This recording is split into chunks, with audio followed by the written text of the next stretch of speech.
Estou de volta e hoje para compartilhar uma palavra com os irmãos sobre algo que eu acho muito importante, que é a justiça de Deus. Então abra comigo a tua Bíblia no livro de Filipenses, capítulo 3, no versículo 4 em diante. O apóstolo Paulo está dizendo sobre salvação, ele fala: bem que eu poderia confiar na carne, porque se qualquer pessoa pensa que pode confiar na carne para ser salvo, eu ainda mais. Porque fui circuncidado ao 8º dia, sou da linhagem de Israel, da tribo de Benjamim, sou hebreu de hebreus. Quanto à lei, sou fariseu, quanto ao zelo, perseguidor da igreja. Quanto à justiça que há na lei, sou irrepreensível. Mas o que para mim era lucro, isso considerei como perda por causa de Cristo. Sim, considero tudo como perda por causa da sublimidade do conhecimento de Jesus, o meu Senhor.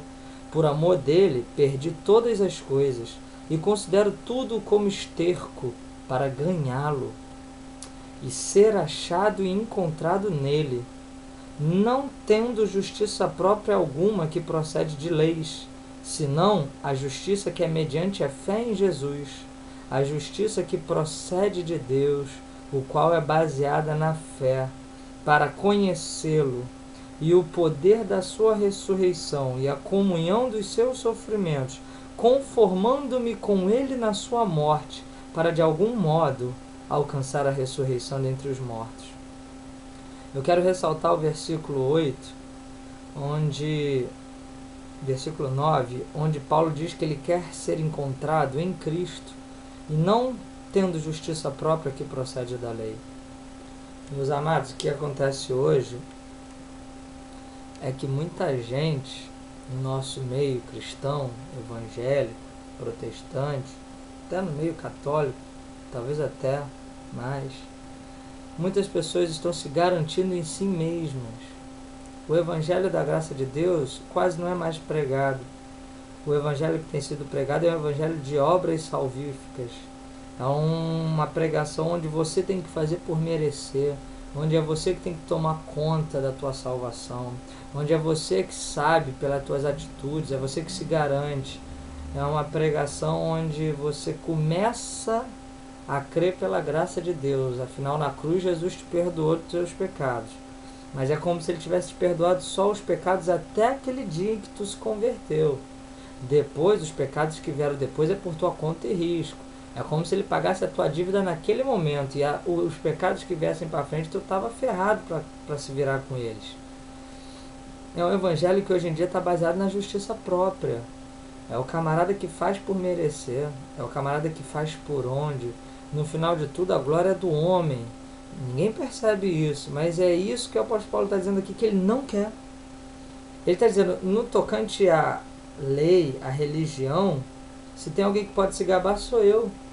Porque eu sou da tribo de Benjamim, eu fui circuncidado ao 8º dia, cresci aos pés de Gamaliel, sou fariseu, zeloso da lei, fui perseguidor da igreja.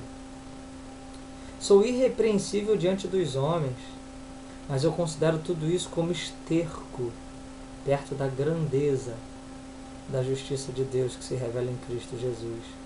De modo que não quero mais ter justiça própria que provenha de leis, que seja fruto de trabalho meu em obediência a mandamentos. Não quero essa justiça. E aí muita gente diz que isso é coisa do Novo Testamento. Mas o apóstolo Paulo ele diz que não é assim não. Ele diz que o Evangelho é o poder de Deus para a salvação de todo aquele que crê. Porque nele se manifesta a justiça de Deus, de fé em fé, porque como está escrito, o justo viverá pela fé. Ora, o que quer dizer que o justo viverá pela fé? Que aqueles que são vistos por Deus como justificados e perdoados, aqueles que são inculpáveis, são os que andam pela fé. Porque não existe um justo sequer. Se Deus procurar justiça segundo leis, regras, segundo a religião, não há um sequer. Mas a justiça é pela fé. É pela fé no amor de Deus, de que Ele mesmo vai dar um jeito para me tirar do inferno, porque eu sozinho não consigo. Aí você vai ver o profeta Daniel falando na sua oração assim, no capítulo 9 de Daniel, no versículo 18, ele diz: ó Deus, inclina os teus ouvidos e ouve, abre os teus olhos e olha para a nossa situação, para a cidade que é chamada pelo teu nome, porque não lançamos as nossas orações perante a tua face, confiados em nossa justiça, mas em tuas muitas misericórdias. Daniel era um homem reto perante todo o povo de Israel, viveu em meio a um povo ímpio e não se contaminou com as coisas do mundo, levantou o famoso jejum de Daniel e não se misturou com as comidas do rei, não se entregou à idolatria, não se curvou diante de outros homens, diante de outros deuses, foi um jovem firme ali, perseverante, fiel a Deus, e ele diz na sua oração: não me confio em mim mesmo, nem na minha justiça, mas na tua misericórdia. E aí você vai ver Jó, aquele que sofreu muito sem ter feito nada, aquele que a Bíblia diz que era homem reto e temente. A oração dele no capítulo 17, no versículo 13, é assim: Senhor, me dá um penhor, por favor, seja o meu fiador para contigo mesmo, porque quem mais existe que possa se comprometer comigo? Olha o que ele está falando, gente. Deus, seja o meu fiador contigo mesmo. Ou seja, Senhor, eu estou te devendo, seja o meu fiador para contigo mesmo, porque eu não tenho como pagar a minha dívida. Não interessa que digam que eu sou reto, que eu sou justo, que eu sou sincero, que eu sou verdadeiro, que eu sou abençoado, que eu sou homem de Deus. A verdadeira fé do homem de Deus está fundamentada na sua convicção total de que ele é pecador. Mas pecador mesmo, não é da boca para fora não. Ele tem convicção total disso. E é por isso que ele se agarra na fé, na justiça que provém de Deus. Ele não se garante no seu próprio braço. Cristo é a nossa justiça. É saber que Deus olha para Cristo, vê o seu sangue derramado sobre nós e nos perdoa e nos vê justificados. Ele é a nossa justiça, porque a Bíblia diz que ele era um homem sem pecado, mas Deus o transformou em pecado para que em nós fosse feita a justiça de Deus. Ou seja, aquele que não tinha pecado sofreu as consequências do pecado de todos os homens, para que a justiça que deveria ser feita a ele fosse feita a nós. Houve uma troca aí, porque Deus estava em Cristo reconciliando o mundo consigo mesmo e não levando em consideração os pecados dos homens. Antes, ele rasgou toda a escritura de dívida, que consistiam de leis e mandamentos, encravou-os na cruz, despojando e envergonhando juntamente todo o principado e potestade. A minha justiça vem de Deus. Por mais que você ache que eu sou santo, que eu sou reto, que eu sou bom, que eu sou isso, que eu sou aquilo, eu sei que quando eu ponho a minha cabeça no meu travesseiro, eu sou um pecador. E eu sei onde eu tenho errado, onde eu tenho falhado. E o que me assusta é que os olhos do Senhor estão sobre a minha vida o tempo todo, e Ele vê tudo que eu faço.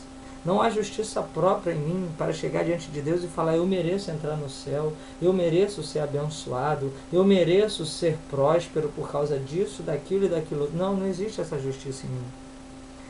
E não existe em ninguém que quer ser salvo. Porque a marca dos que querem ser salvos é se enxergarem completamente perdidos. Enquanto houver um pingo de justiça própria em ti, meu irmão, toma cuidado, porque tu pode se afundar num abismo tão grande que nada nem ninguém vai te tirar de lá. Por que eu estou falando isso? Para que no dia que você esteja mal, pecando, errando, falhando, se sentindo desviado, você tenha força para lutar. Por quê? Porque você vai entender que a justiça não vem de você, mas vem de Deus. Mas se a tua confiança de salvação estiver nos teus atos, na tua força, na tua santidade, nas coisas que você faz, quando você não tiver força para fazer mais nada, você vai se ver desviado, vai falar: quer saber? Deixa para lá, estou perdido. Mas se a tua justiça vier de Deus, se a tua certeza de salvação vem pela fé em Deus, porque você sabe que Ele fez o que tinha que ser feito na cruz, e você tão somente crê intensamente nisso, ao ponto disso mudar a tua vida, ainda que tu caia 7 vezes, 7 vezes o Senhor te levantará. Porque o justo sempre viveu e sempre viverá pela fé, na certeza do amor de Deus, que é tão grande, que o fez nos perdoar de graça e por puro amor. Dorime